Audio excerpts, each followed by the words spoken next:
Salam sejahtera. Terdapat jenayah rasuah berlaku di negara kita. Hari demi hari, kes rasuah semakin meningkat. Istilah rasuah merujuk kepada perbuatan salah guna kuasa atau kedudukan untuk memperoleh manfaat atau ganjaran secara tidak sah. Terdapat bentuk suapan dalam rasuah. Yang pertama, suapan non tunai, yaitu menerima uang sebagai balasan untuk melakukan sesuatu tindakan atau tidak melakukan sesuatu yang sepatutnya, seperti pegawai kerajaan menerima sejumlah uang untuk melakukan permohonan lesen secara tidak sah.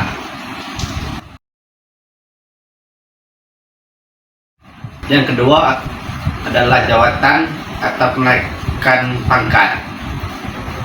Seorang dijanjikan atau diberikan jawatan tertentu dalam syarat membantu pihak tertentu secara tidak sah. Contohnya, calon politik berjanji untuk melantik individu tertentu ke jabatan tinggi jika mereka menyokong kampanyenya. Pemberian dalam bentuk perkhidmatan percuma atau kemudahan istimewa sebagai balasan atas suatu tindakan. Contohnya, memberikan perawatan percuma di hospital swasta sebagai balasan karena memberi proyek kepada syarikat tertentu. Yang keempat, suapan hadiah atau barangan.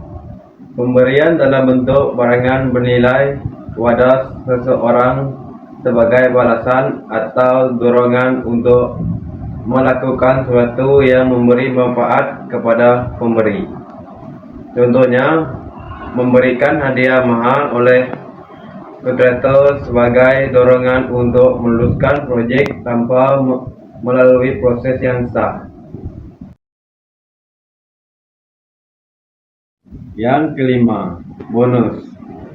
Bonus ini tidak diberikan berdasarkan prestasi kerja sebenar, tetapi digunakan sebagai bentuk rasuah untuk mendapatkan keistimewaan atau manfaat tertentu.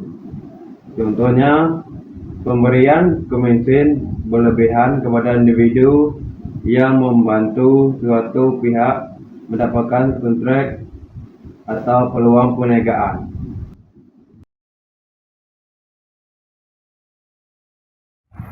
Yang keenam, pemberian pinjaman atau pelepasan hutang melibatkan penghapusan hutang atau pemberian pinjaman tanpa faedah sebagai imbuhan untuk keputusan yang menguntungkan pihak tertentu.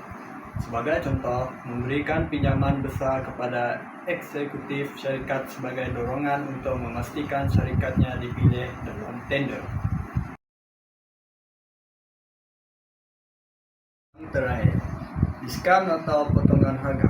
Pemberian potongan harga yang tidak wajar atau keistimewaan harga khas kepada individu tertentu sebagai dorongan atau balasan untuk mendapatkan keistimewaan, kelulusan dan atau keputusan yang memihak kepada pemberi suapan. Sebagai contoh, memberikan potongan harga istimewa yang tidak dinikmati oleh pelanggan lain sebagai balasan atau sesuatu tindakan.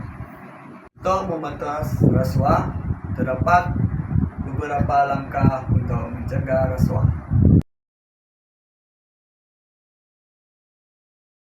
Yang pertama, penguatkuasaan undang-undang yang ketat. Memperkasa agensi anti rasuah, menyediakan kuasa penuh kepada badan seperti Suruhanjaya Pencegah Rasuah Malaysia (SPRM) untuk menyiasat dan mengambil tindakan terhadap pelaku rasuah. Selain itu, hukuman berat terhadap pesalah, mengenakan hukuman tegas seperti denda tinggi, penjara mandatori, dan sekatan harta untuk memberi kesan jera. Seterusnya, mewujudkan mahkamah khas rasuah, mempercepatkan proses pembicaraan kes rasuah agar keadilan dapat ditegakkan secara segera. Yang kedua, memperkukuh etika dan integriti dalam sektor awam dan swasta.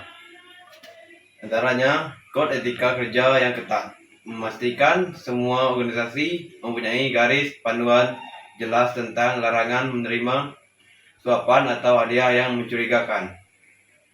Selain itu, deklarasi harta bagi pegawai kerajaan. Pegawai tinggi kerajaan perlu mengisytiharkan aset mereka secara berkala untuk mengelakkan penyalahgunaan kuasa. Seterusnya, latihan dan pendidikan anti rasuah mewajibkan kursus kesedaran anti rasuah kepada kaki tangan sektor awam dan swasta.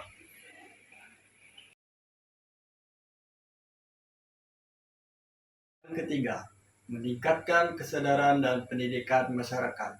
Kempen kesadaran secara besar-besaran, menganjurkan program anti rasuah melalui media sosial, televisyen, dan sekolah untuk mendidik masyarakat tentang bahaya rasuah.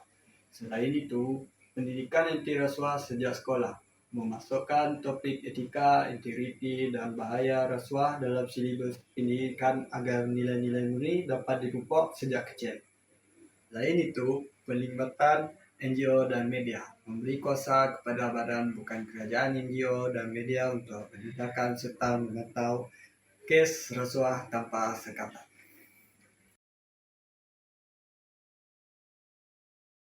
Kesimpulannya, kesemua bentuk ini adalah contoh bagaimana rasuah boleh berlaku dalam sektor awam atau swasta, dan ia merupakan satu jenayah serius yang boleh dikenakan hukuman berat.